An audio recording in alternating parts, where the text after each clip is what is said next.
दोस्तों, अगर आप भी पहले टेस्ट में बुमराह की लाजवाब गेंदबाजी देखकर खुश हैं तो हमारी इस वीडियो को दिल से एक लाइक जरूर कीजिएगा।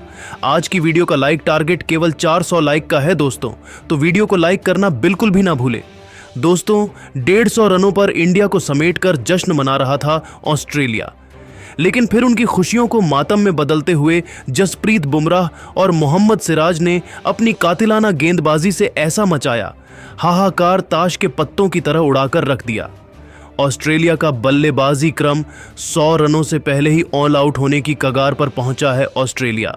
तो आखिर कैसे बुमराह ने की अपनी खौफनाक गेंदबाजी से यह चमत्कार इंडिया और ऑस्ट्रेलिया के बीच पहले टेस्ट मैच की अब तक की पूरी रोमांचक हाईलाइट का वीडियो तो हम आपको दिखाएंगे, लेकिन उससे पहले आपको क्या लगता है स्टार्क, बुमराह और कमिंस में कौन सबसे खतरनाक गेंदबाज है?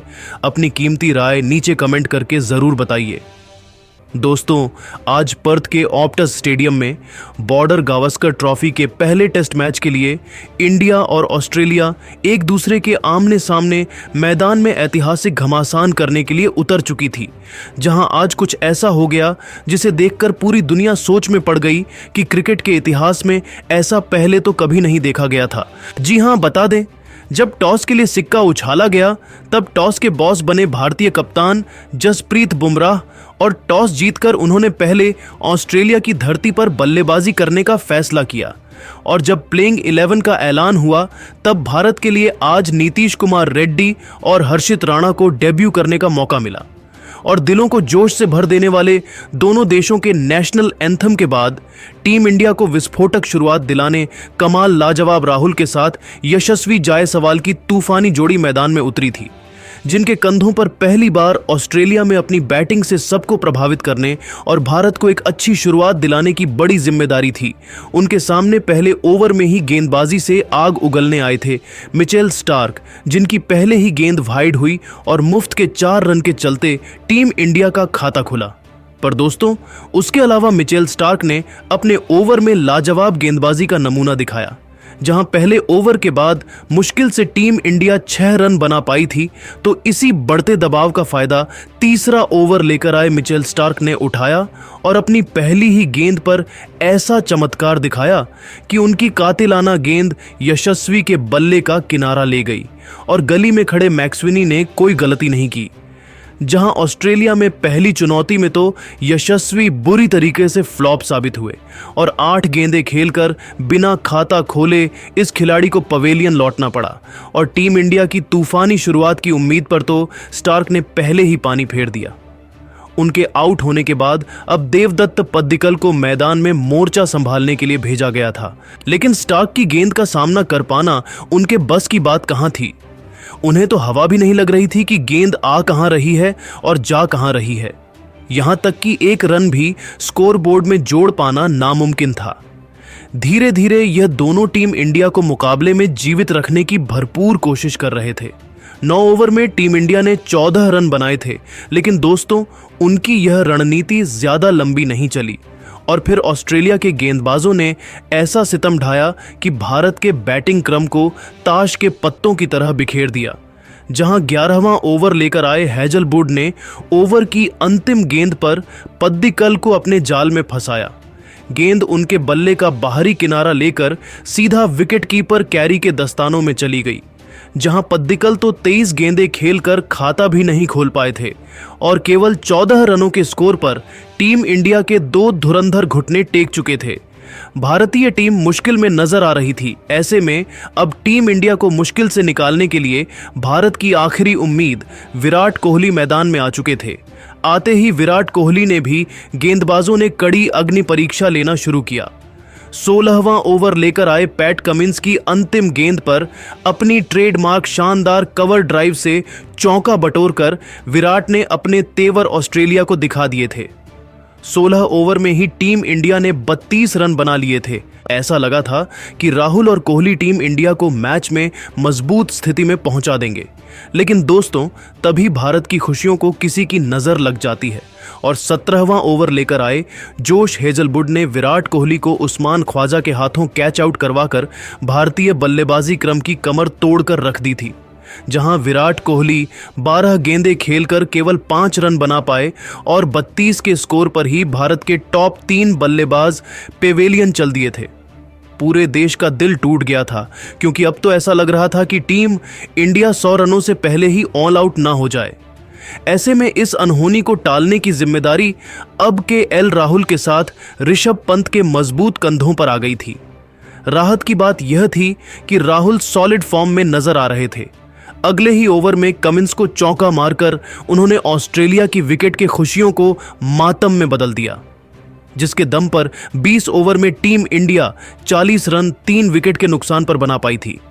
राहुल की फॉर्म टीम इंडिया के लिए अच्छी खबर थी, लेकिन दोस्तों मिचेल स्टार्क की आंधी में आज कोई भी कहां टिकने वाला था। 23वां ओवर लेकर आए स्टार्क ने दूसरी गेंद पर राहुल को अपने जाल में फंसाया। उनके विकेट के लिए गेंदबाज और ऑस्ट्रेलिया के खिलाड़ियों ने जोरदार अपील की। हालांकि अंपायर को उससे कोई फर्क नहीं पड़ा। तब ऑस्ट्रेलिया ने थर्ड अंपायर का रुख किया और थर्ड अंपायर ने तो ग्राउंड अंपायर का फैसला बदल दिया और बताया कि गेंद राहुल के बल्ले का बाहरी किनारा लेकर विकेट कीपर के हाथों में गई है और इसी के साथ केएल राहुल 26 रन 3 चौकों की बदौलत बनाकर एक गलत फैसले का शिकार हुए और 47 के स्कोर पर टीम इंडिया को चौथा सबसे बड़ा झटका लगा। उनके विकेट के बाद मैदान में ध्रुव जुरैल को भारत की डूबती नैया संभालने भेजा गया था, जिन्होंने आते ही मिचेल स्टार्क की गेंद पर गोली की तरह करार चौका लगाकर अपना खाता खोला और 25 ओवर में टीम इंडिया को 51 रनों तक पहुंचा दिया। इसी के साथ पहले सेशन का खेल भी खत्म हो गया, जहां लंच तक टीम इंडिया ने 51 रन बनाकर अपने 4 बल्लेबाज गंवा दिए थे। लंच के बाद यह दोनों टीम इंडिया को मजबूत स्थिति में ले जाना चाहते थे, जहां 27वें ओवर की पहली ही गेंद पर जुरैल ने कमिंस का स्वागत खूबसूरत चौका लगाकर किया था। लेकिन दोस्तों इस मुश्किल की घड़ी में यह युवा सितारा भी फ्लॉप साबित हुआ, जहां 28वां ओवर लेकर आए पार्ट टाइमर मिचेल मार्श ने जुरैल को लाबुसैन के हाथों कैच आउट करवाकर आधी टीम इंडिया को समेट दिया था, जहां ध्रुव जुरैल केवल 11 रन बनाकर पवेलियन चल दिए और 28 ओवर में 60 रनों पर ही भारत के 5 बल्लेबाज ऑस्ट्रेलिया के सामने घुटने टेक गए थे। ऐसे में अब वॉशिंगटन सुंदर को ऋषभ पंत का साथ निभाने भेजा गया। लेकिन दोस्तों गिरते विकेटों की आंधी में मिचेल मार्श ने सुंदर को भी केवल 4 रन बनाकर पवेलियन चलताकर भारतीय बैटिंग क्रम को तहस नहस कर दिया था। पूरे हिंदुस्तान में मातम छा गया था। अब डेब्यूटेंट नीतीश रेड्डी पंत का साथ निभाने आ चुके थे। भारतीय टीम की हालत बेहद खराब लग रही थी। ऐसा लग रहा था कि टीम इंडिया शायद 100 रन भी ना बन पाए। केवल ऋषभ पंत ही टीम इंडिया की आखिरी उम्मीद बनकर मैदान में टिके हुए थे और ऑस्ट्रेलियाई गेंदबाजों का चट्टान की तरह डटकर सामना कर रहे थे। 33 ओवर के बाद टीम इंडिया का स्कोर 6 विकेट के नुकसान पर 74 रन हो पाया था। तो 34वां ओवर लेकर आए मार्श का स्वागत ऋषभ ने थप्पड़ की तरह करार चौका लगाकर किया और दबाव की बेड़ियां तोड़ना शुरू कर दिया था। तो दूसरी तरफ जैसे ही पारी के 36वें ओवर में नेथन लायन आते हैं, उनके खिलाफ ढाबा बोलते हुए बिल्कुल सीधे चौका जड़कर नीतीश ने भी आक्रामक रुख अपनाना शुरू कर दिया था। तो 5वीं गेंद पर नीतीश ने 2 कदम आगे निकलकर इस बार कवर के ऊपर से गेंद को बाउंड्री के पार फेंक दिया। इन दोनों के बीच एक अच्छी साझेदारी पनप रही थी, जहां 36 ओवर में ही टीम इंडिया ने 91 रन बना लिए थे।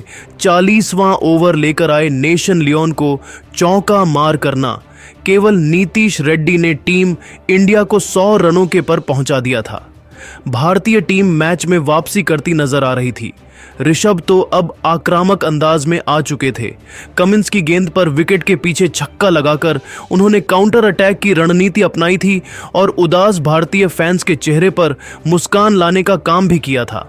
लेकिन दोस्तों तभी 46वां ओवर लेकर आए पैट कमिंस ने अपनी 5वीं गेंद पर ऋषभ को अपने जाल में फंसा लिया, जहां ऋषभ पंत तो सीधा मिड विकेट में खड़े स्टीव स्मिथ की गोदी में गेंद मार बैठे और एक आसान सा कैच देकर ऋषभ पंत 3 चौके 1 छक्के से सजी 37 रनों की शानदार पारी खेलकर पवेलियन लौट गए।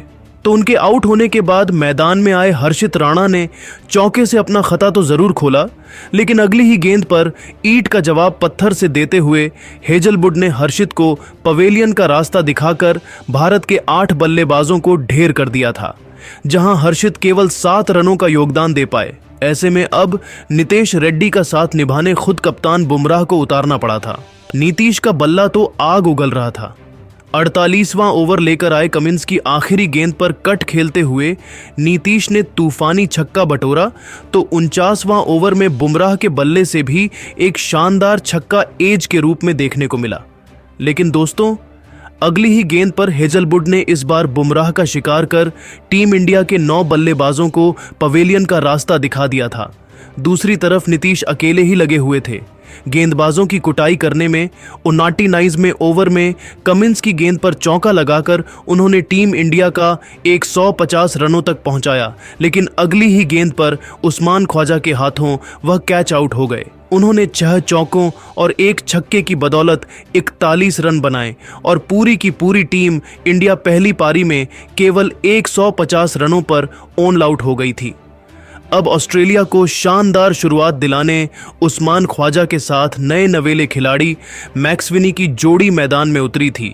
वहां दूसरी तरफ टीम इंडिया को जल्द से जल्द विकेट चाहिए था और भारत के लिए यह काम किया कप्तान जसप्रीत बुमराह ने, जिन्होंने मैक्सविनी को एलबीडब्ल्यू कर टीम इंडिया को पहली सफलता दिलाई और यह खिलाड़ी 10 रन बनाकर पवेलियन चल दिया।